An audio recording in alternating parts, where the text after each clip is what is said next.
This OIG report came out May 8th, which was yesterday. And what we're going to do is take a look at the data used and the delays in certain claims. I'm going to pull up the OIG report and I'm going to link it down below in the pinned comments so you can read the full report for yourself. But there is some really good stuff in here. Let's go ahead and take a look at the OIG report, Office of the Inspector General. You can see right here, May 8th. 2024, delays occurred in some veterans benefits claims while awaiting decision. I'm going to tell you exactly which claims that were affected by this, by the national work queue. It's not what you're thinking, but I will say that if you have a blue water or herbicide related claim and it's been over a year, you were probably affected by this. All right. So we'll start with the executive summary. We're going to go into what the review found and then go into a few details of the OIG report in itself. So the VBA administers a wide range of benefits to veterans, including blah, blah, blah, blah, blah, right? Okay, awesome. In 2016, they began management. Okay, so the national work queue is essentially a management system as to when claims are going to be processed, right? The national work queue is going to shoot these VA disability claims to regional offices. It's a bit more than that, but essentially that's the key takeaway, right? We have the national work queue, part of the OFO, the Office of Field Operations, uses the NWQ tool to prioritize and distribute claims across regional offices. There we go. It's how the VA racks and stacks VA disability claims, okay, at a very high level before shooting it out to a regional office. Now, what the OIG found during the review is that the NWQ essentially wasn't working for some claims, okay? The national work queue, the NWQ, was prioritizing newer claims over older claims, and that gap began to grow till about 15 months as reported here, 1 year plus. Okay, so the national work queue was not working as intended, and most of this data is from 2022. And so we'll have to see what that actually looks like, okay? But all development steps for these claims had generally been completed, and the claims were waiting to be distributed to VBA's regional offices so that decision could be made, but it wasn't distributed, right? So the decision was never granted, all because of the national work queue, which is a management system, right? Racking and stacking, prioritizing, if you will.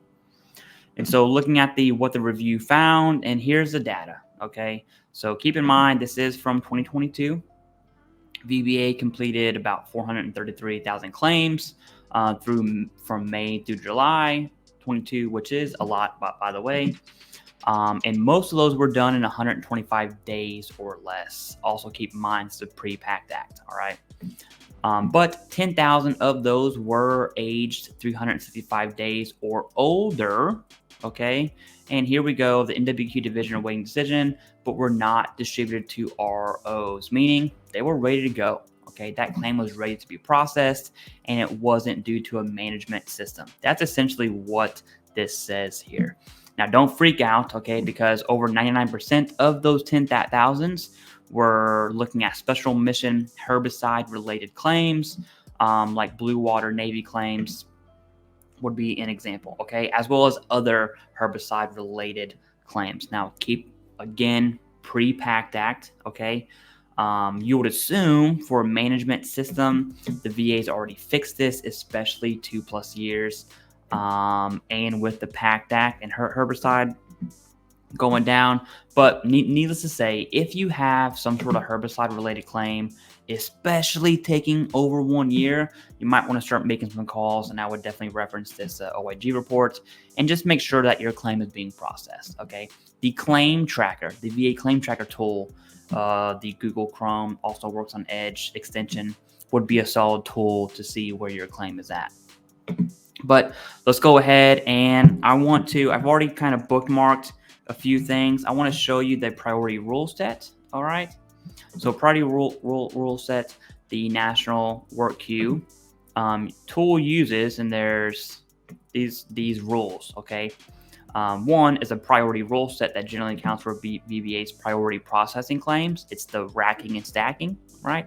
And two, a ranking rule set based on rules implemented by the National Work Queue Division. So whose claim gets done first? Now, there is an example further below in this report. I'm not going to go over that because, to be honest with you, it's kind of outside of my wheelhouse and I don't fully understand it. But the VA, this OIG report does give you an example of how that rack and stack actually works. Not that any of it matters for your claim, which is essentially why I'm not going to go over. Okay, just know that the National Work Queue is supposed to, when working as intended, to rack and stack and prioritize VA claims so they are done or they are processed to the regional office in a timely manner. Okay. Next up, we're going to look at is page 3 right here. Okay. The second scenario involved rules based on claims. Now, this part is very, very important. Okay. Claim age assigning the same ranking value to claims age from 126 to 364, which would prioritize younger claims over older claims. So essentially, if your claim missed the mark, okay, and it kept getting pushed to the right, the further it was being pushed to the right or over 1 year, the further that gap grew based on this management system, okay?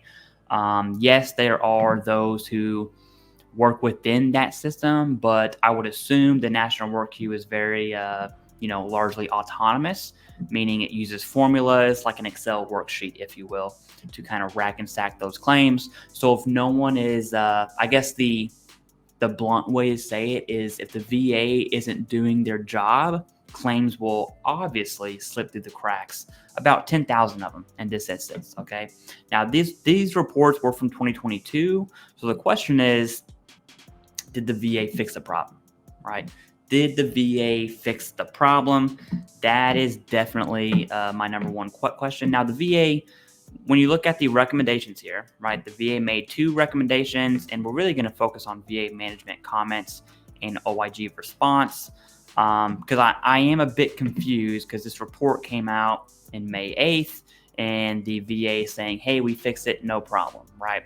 Which hopefully that is the case, especially if this is a management system. If there was a flaw in the coding, I am a nerd, but not that big of a nerd. Again, outside my wheelhouse. But here are the 2 recommendations from the OIG. Implement a plan to strengthen the NWQ division's monitoring of claims. So, hey, actually monitor those, right? What does that look like? At its own location to ensure its rules are operating as intended, right? So the NWQ clearly works. It definitely works, especially for all those claims processed within 125 days, which is pretty solid. The NWQ works, just not for every claim. So the VA's got to essentially, conduct some damage control and some cleanup, some pickup, if you will, and go ahead and optimize that National Work Queue. And number 2, ensure the OFO includes the NWQ's division's functioning in its annual internal controls, meaning supervise. Someone supervise that, right? Last step in BAMSIS, you got to supervise. It's the most important step. Make sure things get done, all right? In the Marine Corps, we would say trust but verify. And then here, the Undersecretary for Benefits concurred with the recommendation, saying, yep, these are solid, detailed actions taken, and requested closure of both recommendations, meaning, hey, we fixed this, all right? The NWQ is working as intended, and we're going to do some supervision to ensure the NWQ is working as intended, right? So essentially, all is good, and if you've had a claim over 365 days and have 0 movement, you might want to start making some calls, and that's I would say it's an understatement, but it's really a broad umbrella statement, okay? The actions taken by VBA were responsive to the recommendations. Based on the information provided, the OIG considers the recommendations closed. All right, so there you have it. The OIG considers these closed. Hopefully that's the case. And let me know down below in the comments, do you have a claim, especially herbicide related, over 365 days, so over that 1 year mark. And if you have a claim that's not herbicide related that is over that 1 year mark, throw it in the comments and let's try and gauge, within our own community what those numbers look like.